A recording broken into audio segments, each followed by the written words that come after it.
ঘটনাটি ঘটেছিল আমার মায়ের সাথে। তখন আমার মায়ের বিয়ে হয়েছে মাত্র 2 দিন হলো আমার বাবার সাথে। আমার দাদি বাড়ির বর্ণনাটা একটু দিচ্ছি।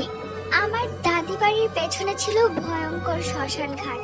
রাতের বেলা তো দূরের কথা, দিনের বেলাও সেই শ্মশান ঘাটে মানুষ যেতে ভয় পেত, কেননা সেই শ্মশান ঘাটটি পরিত্যক্ত ছিল। সেই শ্মশান ঘাটে 3টে খুন হওয়ার পর সেই শ্মশান ঘাটটা পরিত্যক্ত করা হয়। তো একদিন বিকেল বেলা মাকে তার এক প্রতিবেশী দাদি বাড়িতে এসে বলে গেল, তোমার মায়ের শরীর খুব খারাপ, তুমি গিয়ে দেখে এসো।